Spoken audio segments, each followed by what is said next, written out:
Alléluia. Amen. Regarde ton voisin, dis à ton voisin, tu es béni. Tu es béni. Tu es béni. Regarde ton voisin, dis à ton voisin, tu es béni. Voisin, tu es béni. Dis voisin, tu es béni. Nous prions. Père, dans le nom de Jésus-Christ, par la communion du Saint-Esprit, nous venons humblement te rendre action de grâce. Nous venons reconnaître ta majesté. Tu es le seul qui mérite culte.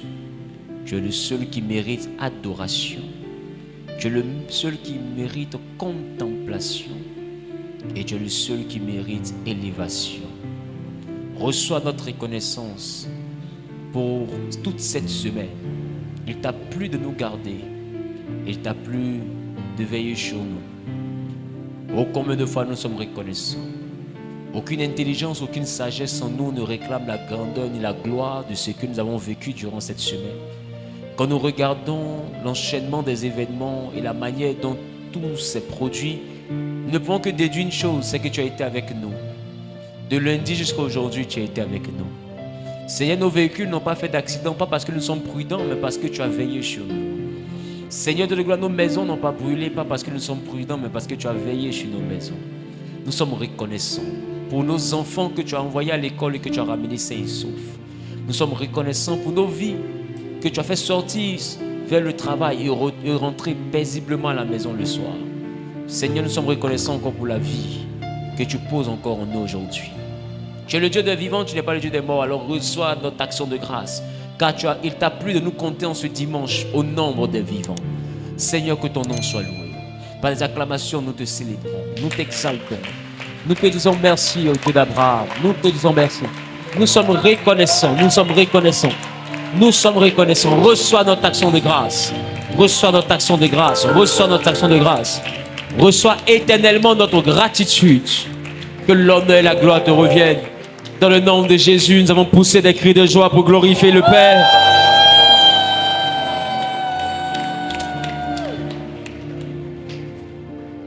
Assieds-toi sur la tête de tes ennemis.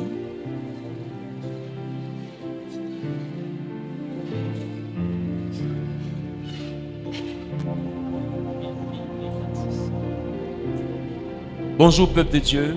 Bonjour papa. Est-ce que tu es venu avec de quoi noter? Est-ce que tu es venu avec de quoi retenir? Qui va tout retenir? Il faut noter, amen. Dis à ton frère, il faut noter. Faut noter. Aujourd'hui, nous allons traiter un thème qui est très important, c'est les différents types de prières. Dis avec moi les différents types de prières. Par la grâce de Dieu, nous avons 12 points. 12 points. 12 types de prières que nous allons prendre le soin de connaître. Alléluia. Dis avec moi 12 points de prière. Alléluia. Quelqu'un est prêt pour l'aventure? Est-ce que quelqu'un est prêt pour cette aventure? Allons-y rapidement en Philippiens. Philippiens en son chapitre 4, le verset 6. C'est la première lecture. Nous aurons la parole de Dieu, s'il vous plaît. Philippiens en son chapitre 4, le verset 6. Philippiens chapitre 4, verset 6.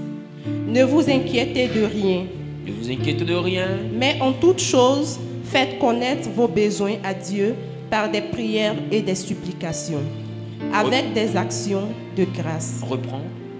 Ne vous inquiétez de rien, Ne vous inquiétez de rien, mais en toute chose, mais en toute chose, faites connaître faites connaître vos besoins à Dieu vos besoins à Dieu par des prières par des prières, et des supplications, des supplications, avec des actions de grâce. avec des actions de grâce. Assieds-toi dans la présence de Dieu.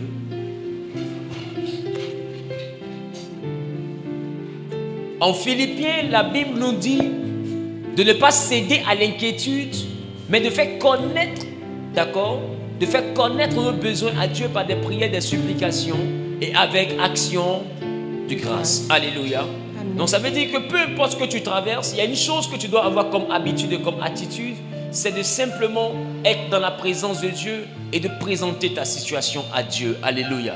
Aujourd'hui, le chrétien a un problème, c'est que beaucoup de chrétiens ne comprennent pas pourquoi Quand le diable s'en prend à toi, je veux te dire, ce n'est pas d'abord ton travail qu'il attaque. Ce n'est pas d'abord ton élévation qu'il attaque. Ce que le diable attaque dans un premier temps, c'est ta communion avec Dieu. Et le point focal de la communion avec Dieu, c'est la vie de prière. Si ta vie de prière a pris un coup, c'est comme si tu as un ami avec qui tu ne parles plus. C'est que ce n'est plus ton ami. Amen. Amen ou pas? Quand tu as un ami avec qui tu ne parles plus, c'est que ce n'est plus ton ami. Donc le diable, il ne s'embête plus. C'est qu'il essaie de refroidir dans la vie des enfants de Dieu, c'est bel et bien la vie de prière. Et aujourd'hui, beaucoup d'enfants de Dieu ont un problème. C'est qu'ils prient. Qui prie ici? Mais le problème, c'est qu'ils sentent qu'ils ne sont pas exaucés. Qui ressent ça? Qui ressent qu'il prie, mais il a l'impression que le ciel est fermé. Il prie, mais ils ressentent qu'ils ne sont pas exaucés. Beaucoup d'enfants de Dieu ont mal de se sentir dans cette posture-là, qui fait réellement qu'on fait connaître nos besoins à Dieu, mais on ne reçoit aucune réponse, on ne reçoit aucun retour venant de Dieu, et ça n'a pas tendance à encourager. Vrai ou faux? Ça n'a pas tendance à encourager. À la limite, même ça refroidit. À la limite, même ça peut tuer la vie de prière. Alléluia. Mais il y a quelque chose qui me plaît, c'est que la Bible dit en 1 Timothée, le chapitre 2, le verset 1. Que dit la Bible? 1 Timothée, chapitre 2, le verset 1. 1 Timothée, chapitre 2, verset 1. Oui. J'exhorte donc, avant toute chose, Oui. à faire des prières, des supplications, Oui. des requêtes, des actions de grâce pour tous les hommes. Il dit, j'exhorte donc avant toute chose. Dis avec moi, avant toute chose. Avant toute chose. Donc ça veut dire que Paul est en train de dire ici que avant toute chose, nous devons faire quoi? Nous devons faire des prières. Ça veut dire qu'avant de commencer un commerce, on doit faire des prières. Avant de commencer une journée, on doit faire des prières. Avant de prendre des décisions, on doit faire des prières. Avant de commencer l'investissement, on doit faire des prières. Dis avec moi, avant toute chose, nous devons faire des prières. Avant toute chose, nous devons faire des prières. Alléluia. Amen. Avant même de penser à se marier, on doit faire des prières. Avant de penser à voyager, il faut faire des prières. Il faut tout préparer par le moyen de la prière. Donc tu vois que la Bible qui te conseille de tout faire au travers de la prière, en même temps le diable attaque ta vie de prière. Donc tu comprends qu'en réalité la prière est le point focal. Même notre Seigneur, le Sauveur Jésus-Christ, a prié. Il avait une vie de prière. Alléluia. Même pour choisir ses disciples, la Bible dit qu'il a passé toute la nuit à prier. Donc ça veut dire que, et la Bible dit que quand le jour s'est levé, il en a choisi 12 parmi les 70 qu'il avait suivis. Ça veut dire que même les fréquentations, même les amitiés, même les collaborateurs, il faut qu'on soit capable de les choisir après la prière. Ceux qui doivent travailler chez toi, tu dois les valider après la prière. Ceux qui doivent travailler dans ta société, tu dois les valider après la prière. Il y a des gens qui ont des esprits de Jonas, des esprits qui viennent pour appauvrir les autres. Dis avec moi l'esprit de Jonas. L'esprit de Jonas. Qui comprend ce que j'appelle le syndrome de Jonas? Voici un homme à qui on dit ne va pas à Tarsis, va à Ninive. Lui il dit va pas à Ninive, il va à Tarsis. Et la Bible dit à cause de lui, le bateau a failli couler. Qui se rappelle de ça? Le vent a soufflé, le bateau a failli couler. Mais ce qui m'a fait plus mal, c'est que la Bible dit qu'ils ont vidé les cargaisons pour pouvoir stabiliser le navire. Ça veut dire que les gens ont perdu leur fonds de commerce, les gens ont perdu leurs marchandises, les gens ont perdu leur capital d'investissement, les gens ont tout perdu parce que simplement on voulait stabiliser le bateau. Mais le problème, c'est que quand on a jeté Jonas à l'eau, le bateau s'est stabilisé seul. Alors j'ai compris que Jonas était un poisseux au milieu des gens. Amen. Il y a des gens que tu ne dois pas mettre dans ton commerce, que tu ne dois pas mettre dans tes activités, avec qui tu ne dois pas faire affaire. Ça va ressembler à de la gloire, mais ça va finir dans les problèmes. Qui me comprend? Mais si tu n'as pas une vie de prière, le Saint-Esprit ne peut pas te faire rencontrer ces personnes. En réalité, la bénédiction de Dieu réside dans la qualité des hommes et des femmes que nous rencontrons. Si je rencontre des personnes qui sont des sources de bénédiction, je prospérerai. Si je rencontre des personnes qui sont des sources de problèmes, je serai dans les problèmes. Qui me comprend un peu? Donc, il faut que Dieu t'aide à faire le tri dans tes fréquentations. Et tout cela répond au principe de la prière. Dis avec moi la prière. La prière. Il dit, et en tout temps, avant toute chose, il faut faire des prières. Mais ce qui nous intéresse aussi et qui est l'objet de notre enseignement, c'est Éphésiens chapitre 6, le verset 18. Éphésiens chapitre 6, le verset 18. Éphésiens chapitre 6, le verset 18. Éphésiens chapitre 6, verset 18. Faites en tout temps par l'esprit toutes sortes de prières et de supplications.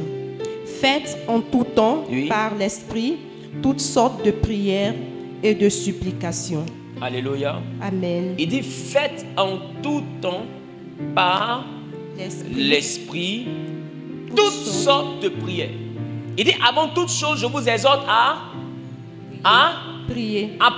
Maintenant, Éphésiens dit faites en tout temps par l'Esprit toutes sortes de prières. Ça veut dire que Éphésiens est en train de nous dire qu'en fonction de la situation que tu vis, il y a un type de prière que tu dois avoir. Mais celui qui va te montrer le type de prière qu'il te faut appliquer face à une situation, c'est le Saint-Esprit. C'est par l'Esprit de Dieu seul que tu peux savoir quel type de prière il faut pour ton problème. Tu n'as pas de réponse souvent parce que tu n'adaptes pas à ta situation le type de prière qu'il faut. Est-ce que quelqu'un me comprend? Dis avec moi, il y a un type de prière pour ma situation. Un type de prière pour ma situation. Il dit faites par l'Esprit. Il n'a pas dit faites par l'intelligence. Il dit faites par l'Esprit tout type de prière. Ça veut dire qu'il n'y a pas qu'un seul type de... Il n'y a pas qu'un seul type de... Alléluia. Amen. Mais pourquoi on doit faire par l'Esprit? Romains chapitre 8, verset 26 nous dit de même aussi l'Esprit nous aide dans notre faiblesse, car nous ne savons pas ce qu'il convient de demander dans nos prières, mais l'Esprit lui-même intercède par des soupirs inexprimables. Ça veut dire que on doit faire par l'Esprit des prières parce que humainement parlant, de fois nous ne savons pas ce qu'il faut demander. Est-ce que quelqu'un me comprend? Des fois tu es avec la mauvaise personne, toi tu demandes le mariage. Entends Dieu lui-même quand il te regarde, il sent que tu dois être délivré de cette relation. Amen. Qui comprend de quoi je parle? Mais pendant que Dieu lui-même il voit qu'il y a un problème dans ce que tu es en train de vivre, toi tu es en train de prier pour dire que ça devienne un mariage. Qui me comprend un peu? Mais si tu pries par l'Esprit, si tu pries par l'Esprit, si le Saint-Esprit est le centre de ta prière, la chose que tu seras en train de demander et de rechercher, c'est la volonté de Dieu. Amen. La volonté de Dieu est plus importante que ton projet. Pourquoi? Parce que la volonté de Dieu est le véritable projet de ta vie.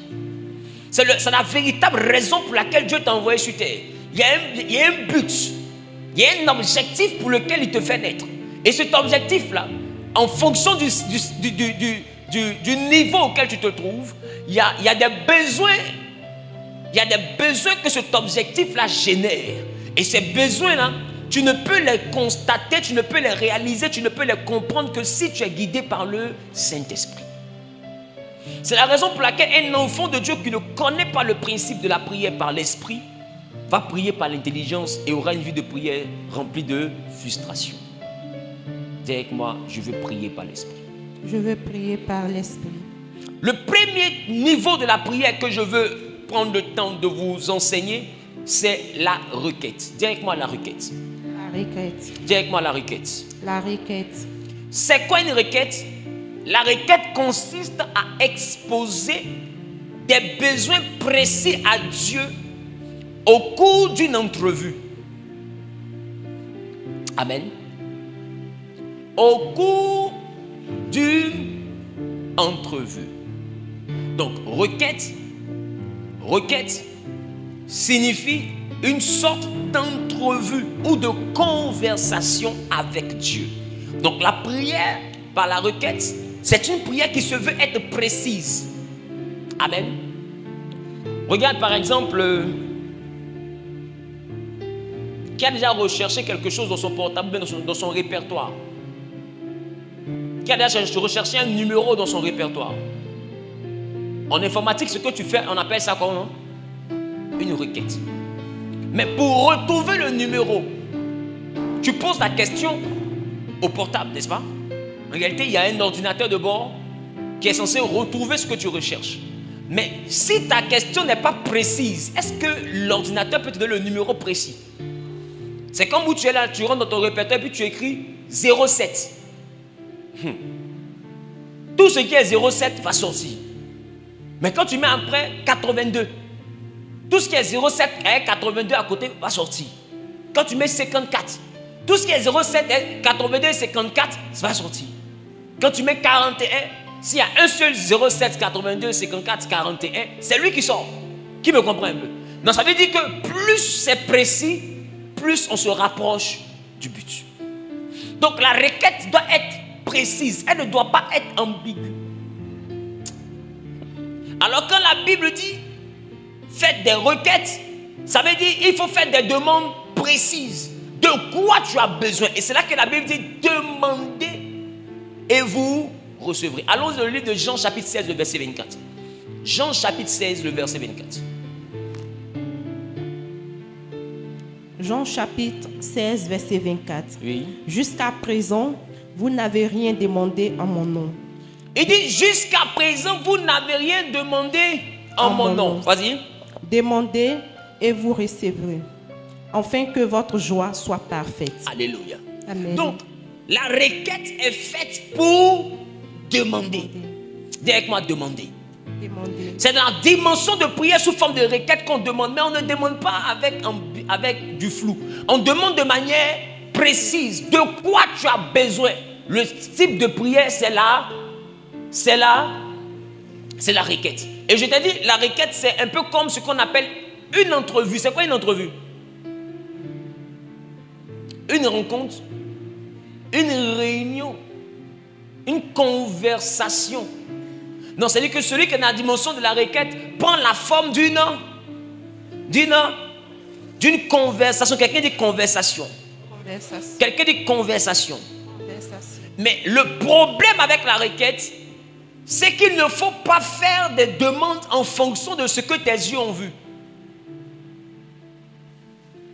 La requête se fait par l'esprit. Il dit faites par l'esprit. Donc, la requête ne vient pas de ce que tu as vu en ville qui t'a plu. La requête ne vient pas de ce que tu as vu chez ta camarade qui te plaît. La requête ne vient pas de ce que ton oncle a fait puis ça a marché.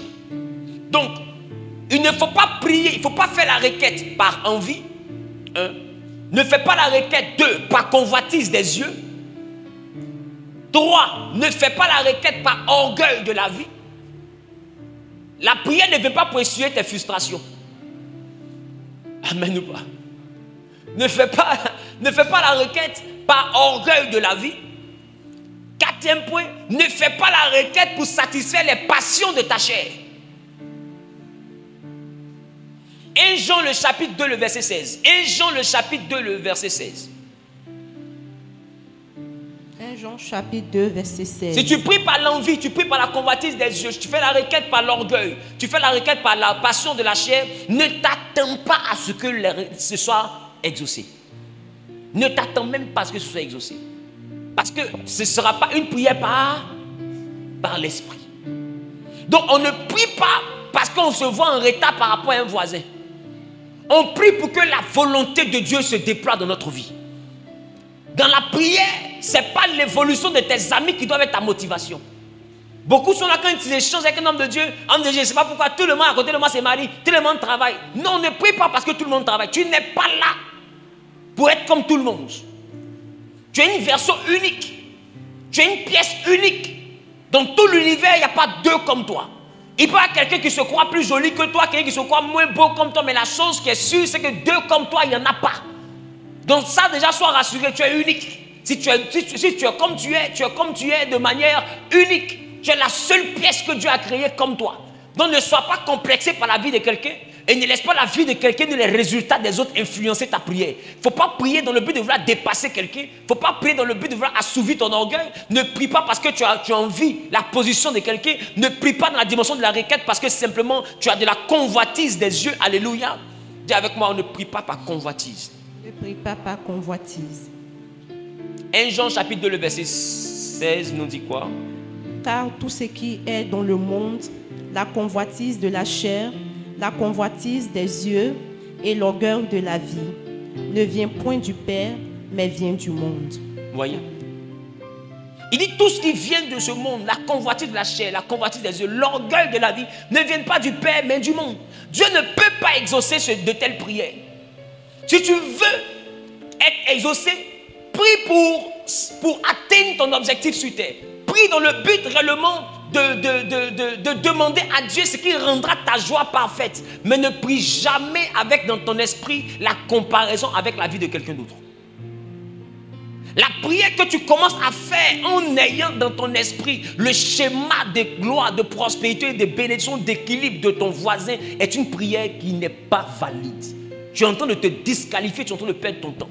Parce que tu es en train de prier sur la base de l'envie, tu es envieux. Qui me comprend? Amen. Qui comprend de quoi je parle? Dis à ton voisin, ne sois pas envieux. Ne sois pas envieux. 1 Jean le chapitre 5, le verset 14 nous dit quoi? 1 Jean le chapitre 5, le verset 14 nous dit quoi? Nous avons auprès de lui cette assurance Oui. que si nous demandons quelque chose selon sa volonté, il nous écoute. Vous voyez? Donc, qu'est-ce que Dieu écoute? C'est ce que nous demandons selon sa volonté. Qu'est-ce que Dieu n'écoute pas? Ce que nous demandons selon la chair, selon ce monde. Tu regardes autour de toi, tout ce qui te plaît, tu demandes à Dieu. Non! Dieu écoute ce qui est en rapport avec sa volonté. Ça te semble difficile, mais c'est comme ça. C'est le principe de la requête. Tu veux savoir prier? Recherche activement la volonté de Dieu. Dis avec moi la volonté de Dieu. La volonté de Dieu. Aujourd'hui, on a du mal à accepter la volonté de Dieu. Des fois, quand quelqu'un meurt, un parent meurt et tout, on se dit, mais Dieu aurait pu, Dieu aurait dû, il aurait fallu, il aurait dû, non. Écoute, dis avec moi la volonté de Dieu. Il faut comprendre que Dieu a ce qu'on appelle sa volonté. Et dans la dimension de sa volonté, ce n'est pas tous les malades qui guérissent. Qui me comprend? Dans sa volonté, ce n'est pas tout le monde qui a longue vie. C'est comme ça, ce n'est pas autrement. Voilà. Notre Seigneur Jésus est parti à 33 ans et demi. Ça ne veut pas dire qu'il est mort de manière précoce. Quand il est parti, tout était accompli sur le chemin de la volonté de Dieu. Il est parti dans les heures qui étaient liées à la volonté de Dieu. Donc quand la volonté de Dieu descend, il ne faut pas faire comme Ézéchias pour demander des jours, des années en plus. Isaïe vient dire à Ézéchias, tu mourras. Ça, c'est la volonté de Dieu. Ézéchias dit à Dieu, je ne peux pas mourir. Souviens-toi de ce que j'ai fait dans ta maison. Ça, c'est la volonté d'Ézéchias. Maintenant, comme il présente à Dieu une dette, c'est-à-dire que Dieu lui doit. C'est ça ou pas? Alors Dieu dit, ok, qu'est-ce que tu veux? Il dit, je veux vivre longtemps. Dieu dit à Isaïe, retourne dire à Ézéchias qu'il a 15 ans de plus. Mais la chose qui me plaît, c'est que 3 ans après, un enfant va naître qui va appeler Manassé. Et lui va mourir 15 ans plus tard, c'est-à-dire quand Manassé aura 12 ans. Et Manassé va prendre le trône à la place de son père. Ézéchias avait détruit tout ce qui était idolâtrie. Mais quand Manassé va venir, il va rétablir toute l'idolâtrie que Ézéchias avait détruite. J'ai compris pourquoi Dieu voulait qu'il meure. Parce que Dieu voyait que Manassé venait au monde. Et Manassé allait faire que son travail allait disparaître. Qui me comprend? Donc la volonté de Dieu t'évite de Manassé.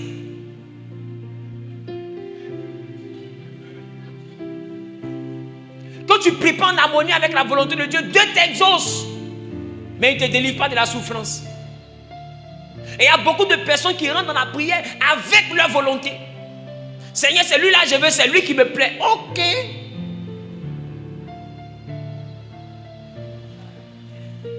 Maintenant, vous rentrez dans le foyer. Jenky, le champion, est vraiment courageux. Et quand tout va mal, il est heureux.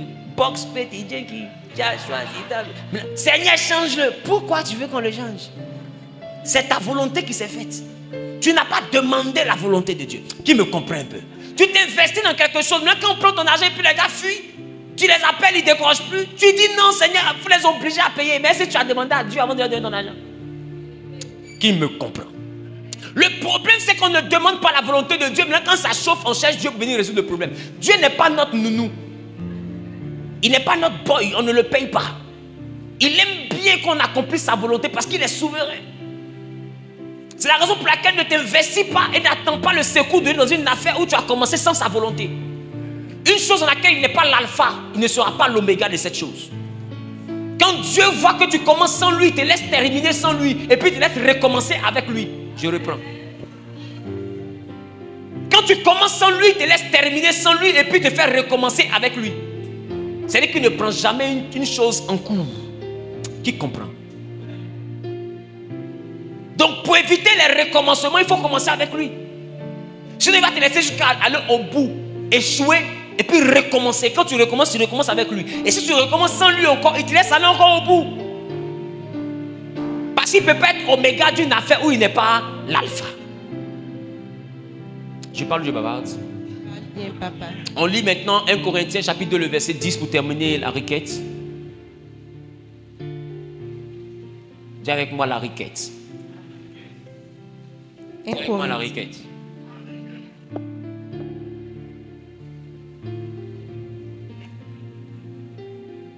Corinthiens chapitre 2. 1 Corinthiens chapitre 2, le verset 10. 2, le verset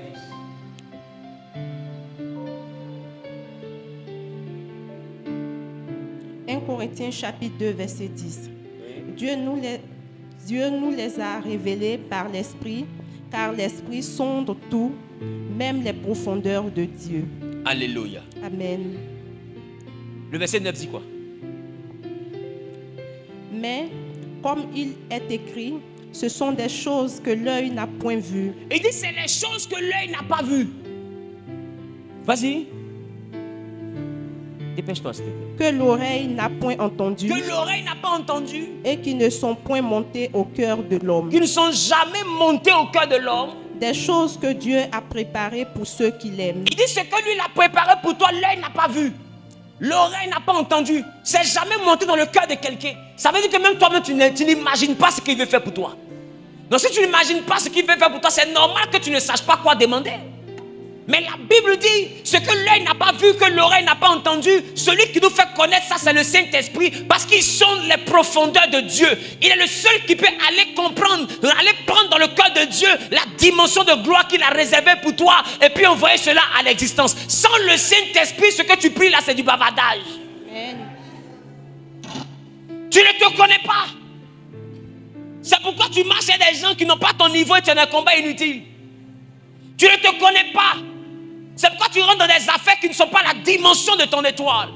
Tu ne te connais pas. C'est pourquoi on te poursuit la nuit. Tu vois pourquoi on te poursuit? Parce que le matin tu es galère. Mais pourquoi on court dans ton rêve alors? On court dans ton rêve parce que tu es le seul à ne pas croire en toi. Mais le diable, lui, croit en toi. Quand il regarde, il y a une étoile qu'il voit que personne d'autre ne voit. C'est à cause de ça qu'il te poursuit. C'est à cause de ça qu'il t'en veut. C'est à cause de ça qu'il te persécute. C'est à cause de ça partout où tu vas, ils ont un problème avec toi. Tu ne sais pas pourquoi. Tu fais tout pour te faire aimer, mais on ne t'aime pas. Arrête de te faire aimer. Préfère l'amour de Dieu. Laisse l'amour des hommes. Parce que la Bible dit ce que l'homme n'a jamais vu, ce que l'homme n'a jamais entendu, ce que le cœur n'a jamais reçu, c'est ce que Dieu a prévu faire pour toi. Le seul qui peut t'aider à aller dans la dimension de la volonté de Dieu, c'est l'esprit. Alors la requête doit se faire avec la volonté de Dieu, les frères. C'est pourquoi je vous dis depuis un moment, celui qui n'est pas né par le Saint-Esprit n'est pas chrétien. Parce que comment il va te faire pour t'aider à prier? Si tu n'as pas le Saint-Esprit, comment tu fais pour savoir prier? La Bible, c'est ceux qui sont conduits par l'Esprit de Dieu, qui sont vraiment enfants de Dieu. Si tu ne l'as pas, comment tu réussis ce qu'on dit là? Puisque ce qu'il veut faire pour toi, l'œil n'a jamais vu. C'est que même toi-même, tu n'as jamais vu. Comment tu demandes ce que tu n'as jamais vu? Quand je te dis le lion, tu comprends le lion à cause de l'image du lion que tu as, parce que tu as déjà vu. Si tu n'as jamais vu le lion, sans te dire le lion, tu vas demander c'est quoi ça? Décris-moi. Parce que l'homme fonctionne en fonction des images, des clichés qu'il a dans son esprit. Dis avec moi la requête.